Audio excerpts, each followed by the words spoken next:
The Karamazov brothers, written by Fyodor Dostoevsky. In the year 1879. Translation by Constance Garnett. Book number 6. The Russian Monk. Chapter number 2. The Duel. Recollections of Father Zosima's youth before he became a monk. The Duel. I spent a long time, almost 8 years, in the military cadet school at Petersburg, and in the novelty of my surroundings there, many of my childish impressions grew dimmer, though I forgot nothing. I picked up so many new habits and opinions that I was transformed into a cruel, absurd, almost savage creature. A surface polish of courtesy and society manners I did acquire together with the French language. But we all, myself included, look upon the soldiers in our service as cattle. I was perhaps worse than the rest in that respect, for I was so much more impressionable than my companions. By the time we left the school as officers, we were all ready to lay down our lives for the honor of the regiment. But no one of us had any knowledge of the real meaning of honor, and if anyone had known it, he would have been the first to ridicule it. Drunkenness, debauchery, and devilry were what we almost prided ourselves on. I don't say that we were bad by nature. All these young men were good fellows, but they behaved badly, and worst of all. What made it worse for me was that I had come into my own money, and so I flung myself into a life of pleasure, and plunged headlong into the recklessness of youth. I was fond of reading, yet strange to say, the Bible was the one book I never opened at that time, though I always carried it about with me, and I was never separated from it. In very truth, I was keeping that book for the day and the hour, for the month and the year, though I knew it not. After 4 years of this life, I chanced to be in the town of K, where our regiment was stationed at the time. We found the people of the town hospitable, rich, and fond of entertainments. I met with a cordial reception everywhere, as I was of a lively temperament and was known to be well off, which always goes a long way in the world. And then a circumstance happened, which was the beginning of it all. I formed an attachment to a beautiful and intelligent young girl of noble and lofty character, the daughter of people much respected. They were well-to-do people of influence and position. They always gave me a cordial and friendly reception. I fancied that the young lady looked on me with favor, and my heart was aflame at such an idea.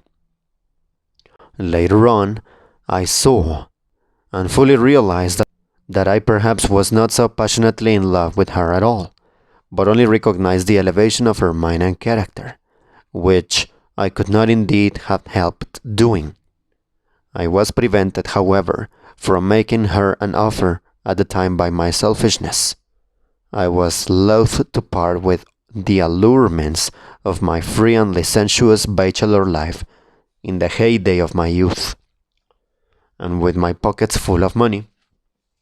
I did drop some hint as to my feelings, however, though I put off taking any decisive step for a time. Then, all of a sudden, we were ordered off for 2 months to another district. On my return 2 months later, I found the young lady already married to a rich neighboring landowner, a very amiable man, still young though older than I was, connected with the best Petersburg society, which I was not, and of excellent education, which I also was not.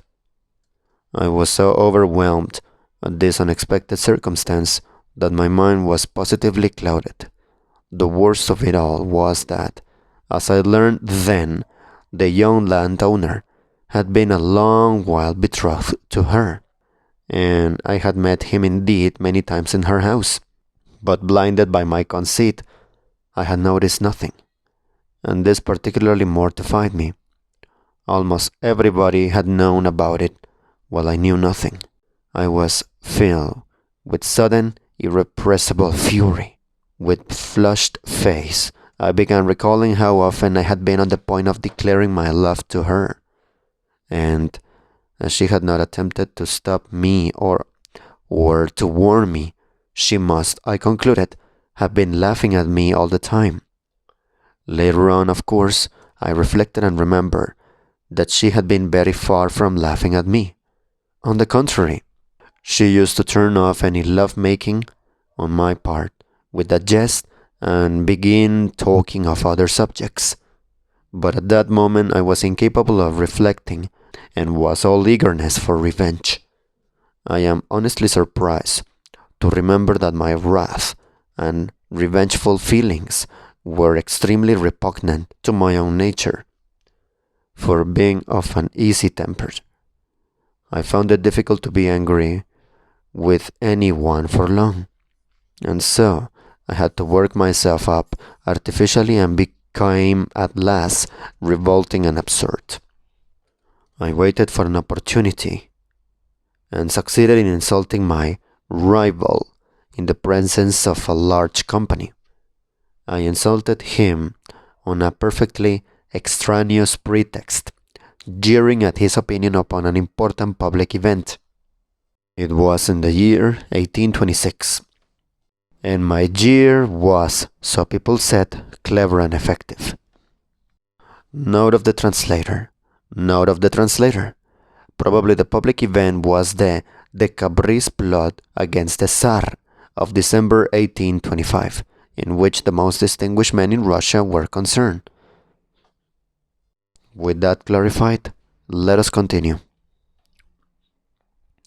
Then I forced him to ask for an explanation, and behaved so rudely that he accepted my challenge in spite of the vast inequality between us. As I was younger, a person of no consequence, and of inferior rank. I learned afterwards for a fact that it was from a jealous feeling on his pride, also that my challenge was accepted. He had been rather jealous of me on his wife's account before their marriage. He fancied now that if he submitted to be insulted by me and refused to accept my challenge, and if she heard of it, she might begin to despise him and waver in her love for him. I soon found a second in a comrade, and in sign for our regiment. In those days, though duels were severely punished, yet dueling was a kind of fashion among the officers, so strong and deeply rooted with a brutal prejudice sometimes be. It was the end of June, and our meeting was to take place at 7 o'clock the next day on the outskirts of the town.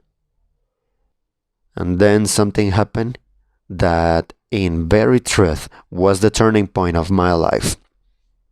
In the evening, returning home, in a savage and brutal humor, I flew into a rage with my orderly Afanasy, and gave him 2 blows in the face with all my might, so that it was covered with blood.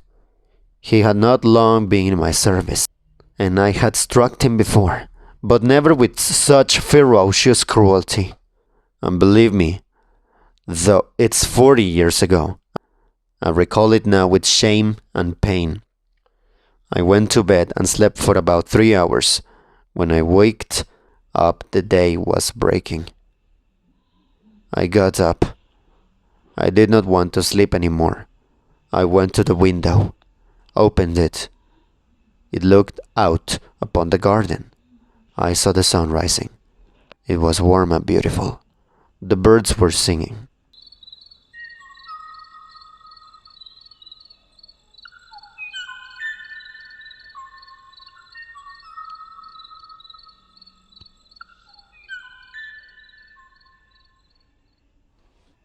What is the meaning of it?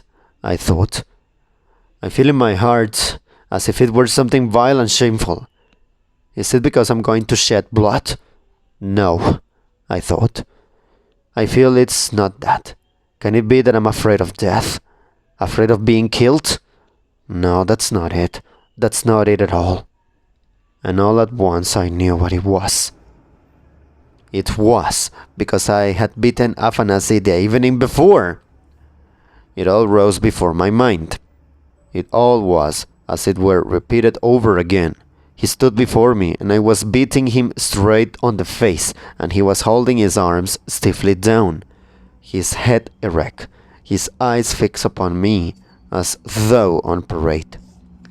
He staggered at every blow, and did not even dare to raise his hands to protect himself. That is what a man has been brought to. And that was a man's beating a fellow creature. What a crime! It was as though a sharp dagger had pierced me right through. I stood, as if I were struck dumb, while the sun was shining.